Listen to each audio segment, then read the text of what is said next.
afternoon and welcome to 3 Talk with me, Nolene.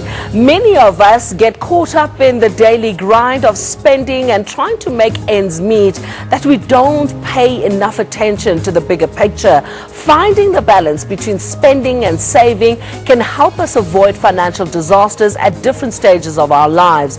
Doing without right now could be the difference between destitution and prosperity. This afternoon, we're discussing planning ahead. Please welcome my panel for this afternoon: financial planner and author Tracy Davenport, money psychologist Winnie Kunene, and partner at Resco Investment Consulting Jan Kreno. Thank you so much for joining us.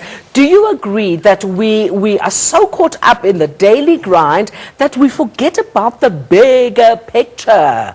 We do until we're 50. And when we're 50, we start to worry, every single one of us. Yeah, okay. I think I've heard some people getting a reality check at around age 40 and saying, woo, I think I'm getting ancient. It's time I do something because I never thought I will hit age 40. Yeah. Still in this situation. So yeah, I think we do get caught up in stuff. Yeah. Because the picture is quite attractive now. You know, there's this to go for, there's that, there's that. So the future doesn't exist until you hit the reality of 40 or 50, as you say. Yeah. Yeah, I mean, a 10-year number, or 10-year difference between reality checks makes quite a big difference in sort of rand amounts. If you, yeah. So, I mean, simple example, if you're 25,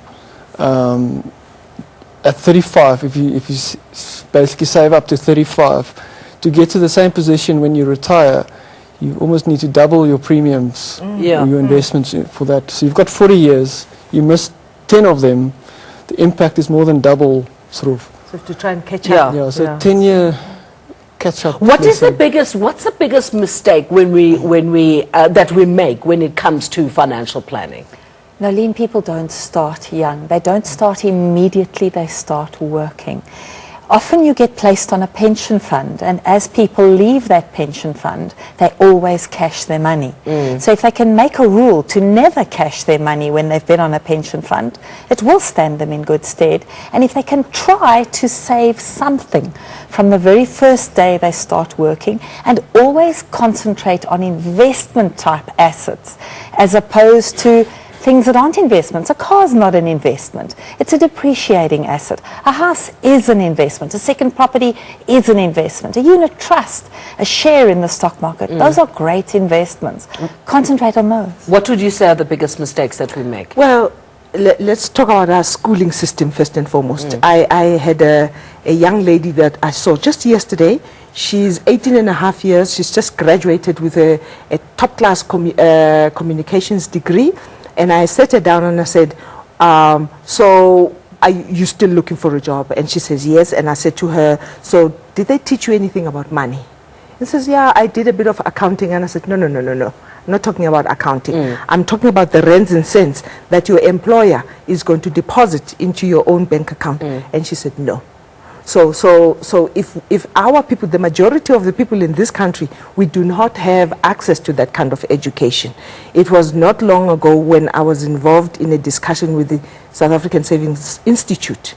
They are even battling to get the very same basic education into a university. And at that time, already the sharks, the clothing accounts, people, they've already given the young people the cards that they can buy clothing on credit. Yeah. And so that's where we sign our poverty contract.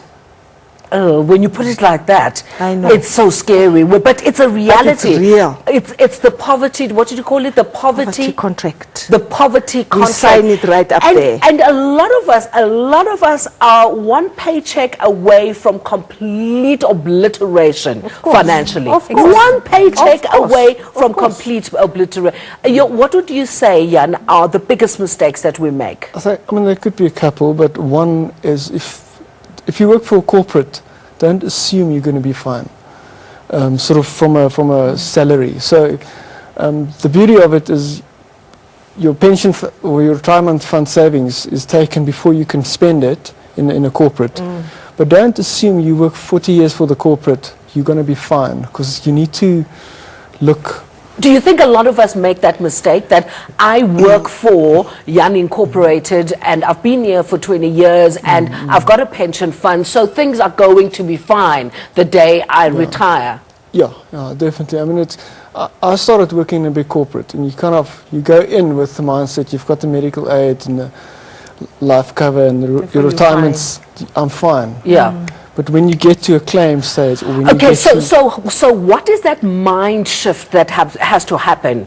What is that mind shift that has to happen in all of us? And I can hear a lot of you saying, well, you know, this show is not for me because, firstly, I don't earn enough money. I'm not, you know, I don't have a house. I'm not. But it affects, finances affect everybody, whether you earn 5,000 Rand a month or whether you earn 100,000 Rand a month, you know, it affects everybody. Everybody. So what is that mindset, do you believe, that needs to change? Because it's all about the attitude towards money, isn't it? Yeah, which you can actually practice over time. Financial education starts at home. Okay, Winnie, hold on. See, what you had said earlier, the 18-and-a-half-year-old that you met, yes, the education didn't start. It didn't start at home. And you know why? Possibly because mommy and daddy are living from paycheck to paycheck. They have also not been exposed to it. Exactly. Okay, right. Exactly. Now, so moving forward from now, let's say the damage has already been done. Okay, there's some people who have already signed a poverty contract, and some of them will probably be in that contract for the rest of their lives simply because of the debt that they have actually raised in the business, and people are expecting their money to be paid back. Okay, and some of them have even gone to an extent of submitting themselves into debt counseling, which then even prolongs the process even further. Okay, and it's expensive, so there's a price tag to it. But where I think as human beings we miss the point is that when we first start to work, we fail to ask ourselves the question, what do I want for my life? Start having a goal to work towards.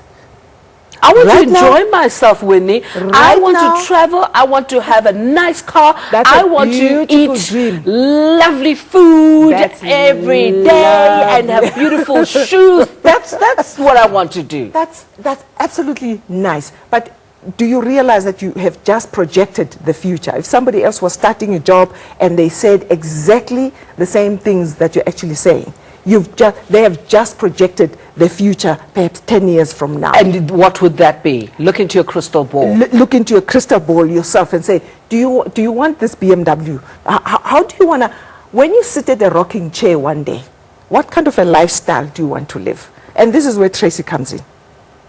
Yeah, Tracy, I'm not even going to look at that. Because Tracy's going to say, don't buy it. Don't buy because it's not an investment. Because it's not an investment and stuff like that. But where we actually fail the most is that we don't listen. We don't want to do what we are asked to do. Let me tell you something. There are some people who really are in love with poverty. They don't want to be outside of nobody is in love with line. poverty. By our actions and our behavior, it is a manifestation that we do love to be poor. Because if you get told that please do not have too many accounts, people have to experiment themselves. You know, it's like a 2-year-old. When you ask a 2-year-old, Nana, do not go to that electrical plug, because if you go there, it'll choke you. She doesn't get it. She looks at you with that mischievous eyes and she goes back again because she thinks you're joking. All you have to do is to switch on that electric plug. I'm not saying you must do it with your children, please. Viewers, don't do that.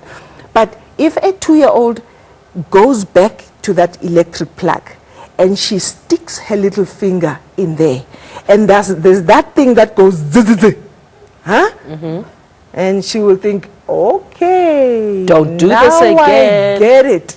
Now I get it, because you have been told not to stick your little finger. Now suddenly there's that zzz experience. Let me tell you something. There's a lot of people which must go through the zzz experience to get it. But not at age 40. No. But then somebody Unfortunately, you guys are in the financial planning arena. You're a money psychologist. But the reality, as Tracy was saying, is that many people get to 40, 45, 50, 55 without even thinking. And then they reach 55 and they think, problem. Yeah, Nolene, often people are frightened by money because they don't have enough money. Yeah. So they're frightened, so they're too scared to look at their bank account. So they don't put a lot of detail into it. They don't watch every transaction, watch what they spend on, check on their bank accounts. Do you do that? Yes, I do it. Yeah. Do you do that? You have to watch your bank account. Careful with what you spend your money on. Be really careful. Can I ask a question, which is going to sound very, very silly, and I'm sure you've heard it before. Why can't I just enjoy my life because I can't take that money to my grave? Why can't I just enjoy? It doesn't sound weird. It sounds okay, because the majority of the people think that way. Nolene, That's okay. you might get to 50, and then you get to 60, and then you get to 65, and then people don't employ you anymore. And then what? Do you want to look into your children's eyes and ask them to support you, which they then do begrudgingly? No, be independent, be fabulous, look after your own things. When you do something with a financial planner, take an interest in what they're doing and clearly think what they're doing. Does that make sense? Yeah. Don't just give your stuff away to somebody else and say, they must look after it. Say, what are you doing and why? Ask the questions. It's the same as with a doctor. Ask him, why are you giving me those tablets? And just what before- will the side effects be? Just before I go to break, it doesn't matter whether you earn 5,000 Rand or 50,000 Doesn't Rand. matter. Same principles apply.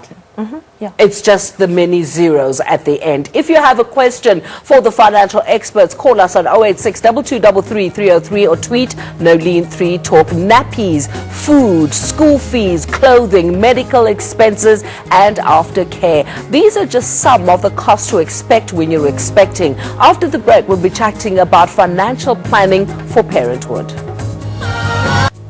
Welcome back to 3 Talk. While children are a source of enormous joy, they can not only be a financial strain, but a financial drain. When finding out we're expecting, instead of getting caught up choosing names, the experts say we should be more concerned with choosing savings funds for their future. So before we go into children, let me just read these two tweets very quickly. This one is for you, Winnie. Mufasa says, poverty contract, there's such, where can I apply and who qualifies? That's Mufasa. Mufasa! Wow. Okay, so yes, that... Okay, it's a psychological contract that you can have with yourself. And let me tell you how you can do it perfectly and you'd really qualify. In your first job, when you earn around 3,000 Rand, spend about 2,500 Rand of that money on a top-of-the-range cell phone and enjoy it. Okay? And then with a 500 Rand balance, go to a bank and apply for a loan. And they will give you plenty. And you might probably get another credit card to go with the loan because they'll tell you that you do qualify. Service that debt for a little while. 6 months down the line, you will get another telephone call or an SMS to say that, you know, should you actually need more credit, we are available for you. And you can get a couple of clothing accounts and you can run them as high as possible. You can spend as much on your credit card as much as possible. You can have debt collectors coming to harass you and you can spend sleepless nights, and that's how the contract goes on. Okay. I've seen some of the other people who want to commit suicide because they've created this mess. Yeah. And then they want to blame their employer and say that the employer is not paying me enough. Get a life, Sissy. There's no poverty. Don't sign that contract. Okay, Mufasa, I think you got it loud and clear from Winnie. Let's talk about children. Do we plan, should we be planning? And how should we be planning? So you now know that you are expecting. What plans should you be putting in place? Jan? Well, firstly, if you look at sort of a time frame of your before things like varsity education kicks in, it's a long term. So you need to make sure that you beat inflation with your investment, and not sort of sitting in a cash balanced bank account, because you're actually destroying value from that point of view. So it is a fairly long term investment, and it obviously can change depending on Okay. Children are very expensive. I mean, just their food, their clothes, just to keep them alive is very expensive. Then you get to creche fees, then you get to nursery school fees, primary school fees. Government school fees are in the region of 1,000 to 2,000 rand a month. Private school fees start at 36,000 a year. In high school they can go up to 80,000 a year, even higher in private schools. So if you're looking at private school education, try and start from the day the child is born to put 2,000 rand a month away every single month in a unit trust, and do the redemptions for when you need it for your children. If you're looking at government school education, try and make it 500 rand a month. The very best investment for any person related to children's tertiary education is a product called Fundisa, which is supplied by all the banks. It has a limit of 200 rand a month. If you're a person earning a salary of less than 7,000 rand a month, you get an investment return which is about 10%, and you get 25% return from the government if you save in a Fundisa account for tertiary education. You can never cash it out if you're short on money and pay yourself the money back with that 25% growth. But you can cash it out towards any tertiary institution and have got that 35% growth. If you did a Fundisa before this March budget, there was no limitation on what your salary is. But now, if your salary is greater than 7,000 a month, you'd no longer qualify for the 25% extra. And all you are then getting is the investment return of an income fund, which is roughly in the region of 10%. If that's the case, if you're earning greater than 7,000, don't start a Fundisa, start a normal unit trust, you should get a better return. If you're earning less than 7,000, start your Fundisa for your child.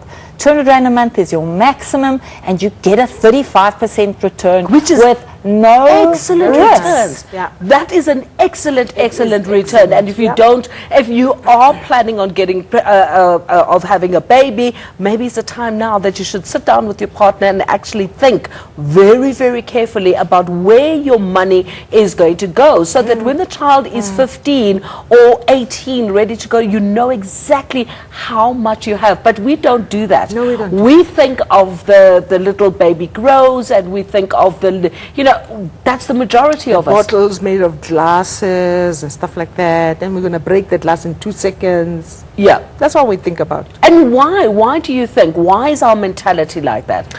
It's because this is the thing that's called instant gratification. We want to be seen to be successful. We want to be seen that, Tracy, what is Tracy going to think that if I don't have a designer bottle? I mean, there's some of my colleagues at work that they're having designer bottles because, and I keep asking, so this is the designer bottle versus the plastic bottle, so you tell me what the difference is. And the glass bottles, the child drops it, and then that's not 89 rand or 100 and something gone in seconds, just like that. And the plastic bottle will fall there and it will come back alive again. You can still use it up, but we have to be seen. Very well, thank you. Good, thanks. Actually, Winnie covered most of the stuff that I actually wanted to ask, but now since you're talking about children, I have a 4-year-old. I've already signed my poverty contract when I was 18 already. So I am living in debt already. Now, I think the most important thing now, of course I'm trying to get out of it, 2 things. How do I teach my son, being 4 years old right now, the importance of money? And as Winnie was saying, that we were not taught in school how to handle the rand and cents that we're getting when you start a job. I think it would be wise if I started at a young age. It would have been better for me if I knew what to do with that money instead of spending it. So I just want to know, is there any tips or guidelines that I can teach my son at the age of 4 so that it would make it easier for him? And second question would be, is there any way that I can go right now institution, whatever, where I can learn about teaching my children that, and of course helping me to get out of the ruts that I've got myself into. If I may ask a question, I think the two questions you asked are very, very valid. The first part where you signed the poverty contract that Winnie was talking about, have you managed, because Tracy's very good at that kind of thing and pointing you in the right direction. Have you got a handle on your finances now? Not really.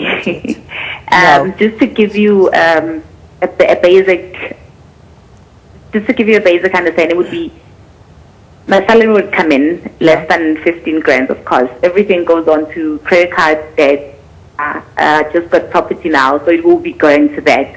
So basically, I get about 200 rand left in my account for the whole month. So it's quite bad. So it's credit cards, it's your credit card, it's your bond? It's a car. It's actually 2 credit cards, bond, 2 loans, and a car. Okay. Yeah. All right, pretty. It's not so pretty, is it? No. No, it's really not. But you know what? You're probably not alone, pretty. Lots of us are in exactly the same boat. Lots of us. Don't drop the line, because I think Winnie needs to have a little chat with you. Yeah, very good questions. She asked 2 questions. One of my part-time jobs that I do, I am a qualified money coach for kids. Yeah. I teach kids from the age of 10 until 102 years of age. Okay, on how to look after money. This basic financial management, it is about the building blocks of making sure that whatever houses we build, they are on a firm foundation, so that we do not have to keep up with the cracks in future. Okay, so that's what we do. I can share some of the tips. Can I share them now? Get your 4-year-old, when you buy anything that's in a bottle or in a tin, get 3 or 4 of those empty tins. Do not throw them away. And each time you give your little one 10 rand, teach that child to take at least 30 to 40% of that 10 rand and put it in, put 10%, 10%, 10%, and then ask him to have a goal that he wants. I usually teach the children to take the first jar. If you go to church or anything like that, tell your child, this is your 10% for your tithing. This is a pay God first fund. And then the second fund, it's pay yourself fund. So this is an investment fund that he will invest. So when he retires, he will retire being a millionaire. And Tracy will like me for that. And then the next 10%, it is the 10% for saving for emergencies. In case he wants chappies, in case he wants scoppers, in case he wants Simba chips and cool drink, he's got his fund where he can take his money from, over and above what the other 60% that he's going to save. And then the other 10%, you can take the 10% and put it aside to share it with your friends who do not have that 10. Okay, so that's for sharing money. And then the 60% he can spend as he wishes, but he's already taken care of his the basics. future at the age of 4. That's very That's how interesting. you build millionaires of tomorrow. Okay, It's and then not by after the accident. break, Pretty, what we'll do, we'll ask Tracy to help you get into the right direction, because obviously you need a lot of help as well. Is that okay? Okay, so we'll do that after the break. But I really like teaching your 4-year-olds the 30 to 40% pay your dues, and then the 60% he can spend. That's absolutely fantastic. Jan, I'm going to have to say goodbye to you. Thank you very much for joining me. The experts are taking your calls on 086 2233 303 or tweet NoLean3Talk. When we return, we'll be chatting about how to plan for the possibility of an unhappy ending. Welcome back to 3 Talk. When we say I do, we'd all like to think it's forever, but with the divorce rate as high as it is, planning for the possibility of a split might just be the smartest thing you can do. Before we talk about that, let's talk about Pretty. So we've dealt Pretty. Thanks for your call again. Pretty called us before the break and wanted to teach her 4-year-old son how to handle finances, but she was saying that basically at the end of the month she's left with 200 rand after paying the bond, the car, in fact 2 bonds, the car, And what else was she paying for? Two credit cards. 2 credit cards. And loans as well. And loans as well. Basically, she's left with absolutely nothing at the end of the month. How can we help her? Okay, she's bought herself a house. Well done, Pretty. That's a great move. I'm really glad you've done that and you're not renting. It's a great move. Maybe you've got to rent out one of the rooms in the house to bring you in some more money so you can pay for the food in your home in the interim. You need to do that. You've also said that you're paying off a car. Please don't change that car too often. Keep that car 5 years, 7 years, 9 years. Don't change a car too often. A car is a depreciating asset. You will get very poor if you keep changing your cars. Then look at your credit cards. Look for the credit card that's charging the highest interest rate. It's usually credit cards at 27%, 29%, and attack those on a monthly basis. Take the worst one, cut up the credit card, that particular one, and now start to pay it off. By paying it off at an extra amount every month, 500 Rand, and just not spending on it, you will get rid of some of that debt.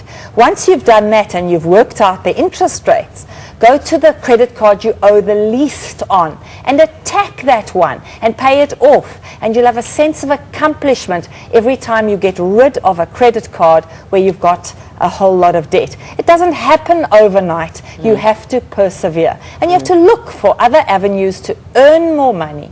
And when you earn that money, focus on putting it in your bond to pay it down, in your car to pay it down, but clearly look at the debt that's most expensive and work on that first. Should you be buying property if you know that your salary is so low and you've got other debt as well? You won't get given a bond. You won't get given a bond. So when you try to buy a property, they will look at your basic salary and it will not be allowed. But she got one. She got one. I'm not sure how. Maybe the property, maybe she's got another person's name on the property too. She has one, yeah. There were times before the Credit Act, there were times when you could do it. Reckless lending. Yeah. There was reckless lending. Yeah. But she's got the property. It is a good investment. I'm glad she's not renting and wasting that money. The property will go up over time. But today, if you try to get a bond and you can't get one, they won't give it to you. Let's go to Nami in Protea. Hi, Nami. Hi, Nalina, how are you? I'm good, Sisi. What's your question? I want to find out to the ladies there, because when you returned there, I heard Jan is gone now, and they were talking about Provident Fund or retirement. So my question is, if you have retrenched and you receive your lump sum, Yeah. but now you don't use it, you put it as an investment. Yeah. But now, what my question is, if I want to have an access, let's say the retirement is for waiting for that period of 65 years.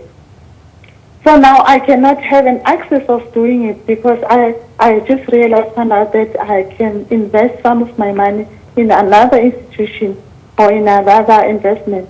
So how do I go about so that that money can I use it not just to spend it but to have more investment on it? How do I do that? All right. Tracy's going to answer you. Okay, so I'm trying to understand you, but effectively you've said you had a Provident Fund. I'm not sure if it's still in the company or whether you've had it paid out altogether. And whether paid out, but I didn't cash it out, so I So did you transfer it? Did you transfer it to another company's preservation fund? Did you transfer it or get it paid out to you as cash into your bank account? No, I made it as a preservation. A preservation fund. Fantastic, great decision. So if you've got a pension fund or a provident fund and you leave that company, what you do is you transfer it to what's called a preservation fund. Your best preservation funds are with unit trust houses. Once it's in a preservation fund, you still have access to it if you need it before age 55. So you have a once-off access to it before age 55. After age 55, you can take the whole lot if you wish. So yes, you do have access if that's your point. But please remember that it's money you put into a pension or a provident fund. In all likelihood, you got a tax break on the money up front. So when you cash it out, you're going to pay tax on that money. Be aware of that. That's the situation. Does that answer your question, Ami? Just 1 second. And let's say I don't want to cash it up, but I want to transfer to another investment. Maybe it takes 10% Yes, you can. Is it possible for me to do that? Yes, it is. It's called a Section 14 transfer. So what you'll do is you'll take whichever company you're in right now and do a Section 14 transfer, and the best place would be to a preservation fund with a unit trust house, and just go to a good financial advisor that'll put you in a good portfolio which has a little bit offshore and some shares locally, and if you keep it over time you'll do very well in a balanced type fund. Okay, Nami, thank you very much. We've got a few minutes left, and I did say that we're going to be talking about preparing for divorce. And you know, it's a horrible, horrible thing to say, you know, one day I may get divorced, because you don't get married to get divorced.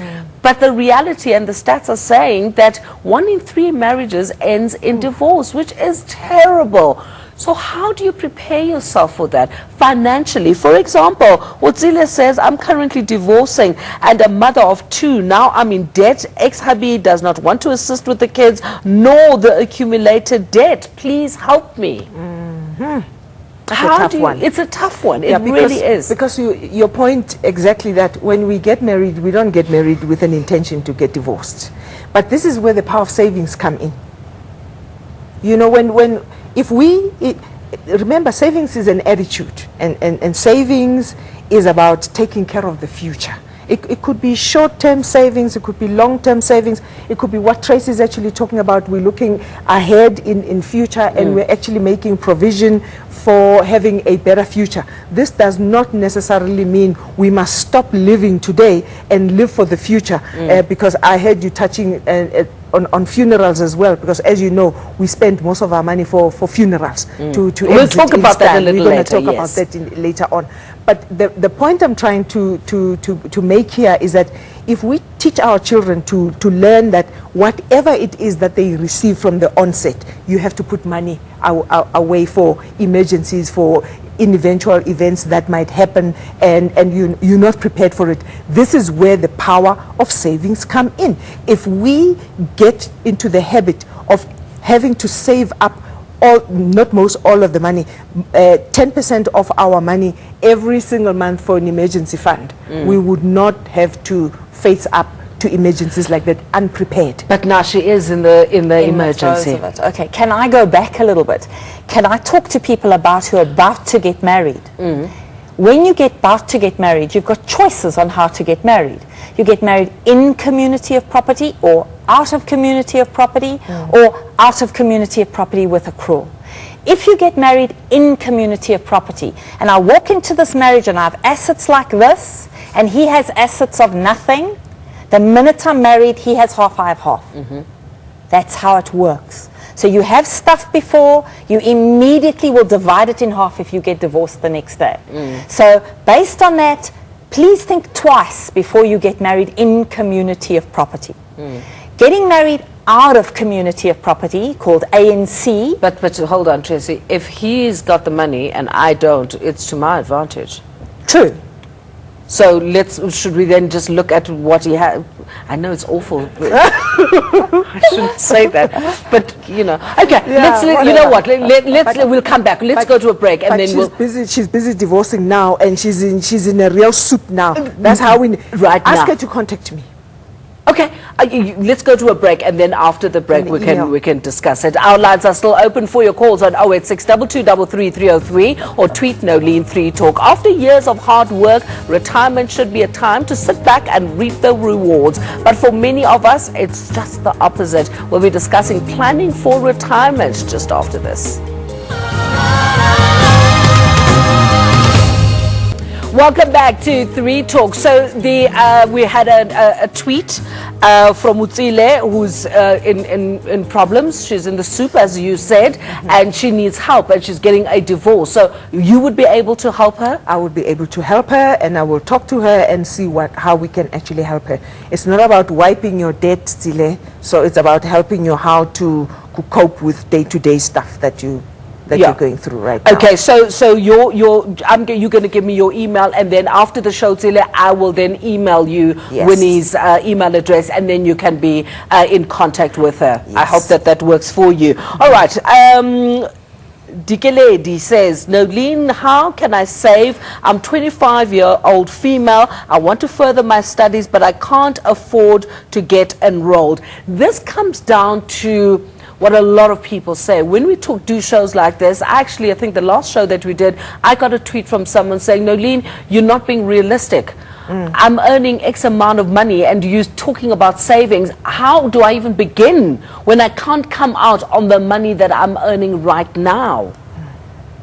But it's true, it's correct. So you... Yeah, so they've already taken that money before they even thought. The topic today is about thinking forward. Yeah. Thinking forward and having goals in life. So what we often do, we forget about goals because now we're starting to work. I deal with people who earn from anything between 1,200 Rand a month to 238,000 Rand a month. Okay? So, and all of them lose it. Okay. So the same person who will say, I do not earn enough money, the other person who earns 50,000 will tell you also that they're not earning enough money. So how do you expect them to save? And then there's another woman who's earning 238,000 Rand, who the banks are repossessing everything, and says, I didn't have enough money to actually take care of my debts. So how do you justify that? What happens is that when we earn money, if you don't, from the very onset, discipline yourself, life without discipline is like it's a house without a fence and no security. So anything goes. Okay? So you meet up with this person, say, this is good for you. You say, yes, I'll take it. Thank you very much. And then you meet somebody else who says, yes, I'll take it. Thank you very much. And before you know it, you are sitting with a mountain of debt and your life stops. Debt is slavery. Okay, so how we should be doing it, which is the reason why I run these workshops, and people do not come when they get invited. The very first thing when you do, when you get your first pay, it's savings. You haven't touched this money, you haven't experienced it yet. It is not going to hurt you to put money aside for tomorrow. But people do not want to do that because they want this debt and that debt and that debt, and they want to accelerate their success and then be stuck in debt, and then they want to blame everybody else. So when we come back to Dikeledi, she's 25 years old. Yes. She wants to save, but Yes. she can't, and she wants to go to university to Yes. further her studies, but she can't afford it. That's fine. She will not afford it for a couple of years until she gets rid of the debt that she has. That's the reality. And there's nobody who's going to wipe out her debt. She put herself in there. She needs to get herself out in there. I'm sorry, if I had a magic bullet that I could recommend to people, I would recommend it. But this is not a magic bullet, and this is a daily struggle, and guess what? It might take you years to get out. Sure, that's a reality check right there. Kay Duma says it's so easy to get a clothing account, even not working high school pupil using wrong figures, and boom, Yes. 3,000 Rand limit. Thank you. Like Winnie said, that's a poverty contract right there. So Right you're there. not. But how do you? I mean, if you're not working, how do you even get an account? And you know, we're not going to stop these giants. These companies are big, okay? For me, my approach, I put the responsibility squarely on me. When I receive a card is like a wedding invitation. Yes or no? Thank you. Simple as that. And you have the casting vote. Yes Very or no. Or no. You have We've a got to be choice. responsible. Take it or leave it. And in most cases, And we should people leave it. take it. We'll be back after the break.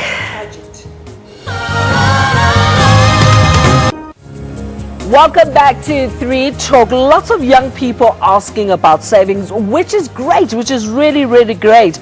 Nasia says, if as a young adult you have been gun saving and you think this is not nearly enough, what else can be done to speed up those savings? Save more. Okay, so if you're looking at your life picture, we want you to own a property, a house that you live in and have it paid off. I want you to own a car and have it paid off. Once you've done that, I'd like you to have a unit trust cash account. If it's for a long-term time zone, you must put it into to equities, high-risk vehicles, which can give you very good returns in the region of 15%. So you have a really nice unit trust account. You go in, you can risk profile it. There are 1,000 funds. Go to a good financial planner. Let the person choose the funds for you based on your time zone of how long you're intending to save for. So if your goal is to save for an overseas trip in 5 years' time, go into a moderate time zone. If your goal is to save for retirement, take the risk, you've got the time. The average returns on the Joburg Stock Exchange are 17%. Over a long period of time, you can get a 17% return if you save for 10 years, 20 years, 30 years. If you've done that, make sure you've got a pension fund, particularly if you've got a tax problem, because 40% of your pension fund can be paid by the taxman. So you have a house paid off, a car paid off, a unit trust savings account, a decent pension fund. Another good investment, buy a second property in a really good area and rent it out, because the idiot called a tenant is paying rent, which makes you rich, and that's part of your pension fund at the end of the day. There are endless opportunities. You can buy a direct share portfolio. You can put money overseas. Endless opportunities. Just get going and start. 200 Rand a month will give you a very good unit trust. If someone is sitting, let's say they're 35 years old and they've been working, they don't own a property, and they earn a really good salary, and they're not married, no kids, no dogs, no cats, just them, they're renting, not saving very much, because it's, well, one day kind of thing. Where do they begin right now? Where do they begin? Because they know, I've got to start somewhere. Where do they start? That person will usually say to me, I'm not certain whether I want to be in South Africa, or I want to be in England or in Canada. I'm not sure where I want to be. I'm not sure if I want to be in Joburg or in Cape Town. They're not sure of anything because they're not really settled. But if you were coming to me, the first thing I would do is I'd say, right, give me some money to squirrel away on a monthly basis into a unit trust, whatever you can afford, 500 Rand, a grand, 2 grand, 3 grand. I'm going to start your slush fund for you so we can get your deposit together so you can stop renting and buy your own property. Okay. You've got to pay transfer fees, you've got to pay lawyers' fees, and you need a deposit. We've got to get that money together. I need you to start a unit trust saving to get us to that place. And it doesn't matter. It could be 200 Rand, 300 Rand, 500 Rand, but just start saving. Just start putting it away. And don't keep redeeming it. Don't keep phoning and saying, oh, I'm short, I need 1,000 Rand, I need 5,000 Rand, I need 50,000. Save. The goal is to get yourself your own property so you stop renting and making somebody else rich. Very quickly, can I, Mr. Desert says, can I ask a silly question? Is it illegal keeping money at home banking for years? Is it illegal? Not that I know of. It's your money. But is it... if it burns, then you understand that it's gone. Yeah. So and there's no interest there's that no you're getting. comeback, there's no insurance, nothing. So And whatever you've been working for is if you gone. put a 10 Rand 20 years ago, it's still 10 Rand. It's not. It's and devalued the value is with actually inflation. it's devalued. Yes. Yeah, it's 10 Rand, but you can't buy the 10 same Rand that you worth. could buy for 20 years ago now. Yes, So yes. it's not illegal to keep money at a home, but it's very dangerous to keep money at home. Well, fortunately, we've run out of time. Once again, we always run out of time. Thank you so much for joining us. Radio and TV personality Ashley Hayden joins me tomorrow for a one-on-one conversation about life in the limelight, her career, and a secret to longevity in South Africa's media industry. That's 3 Talk tomorrow afternoon at 16:35. Until then, from me and the rest of the 3 Talk team, have a good evening.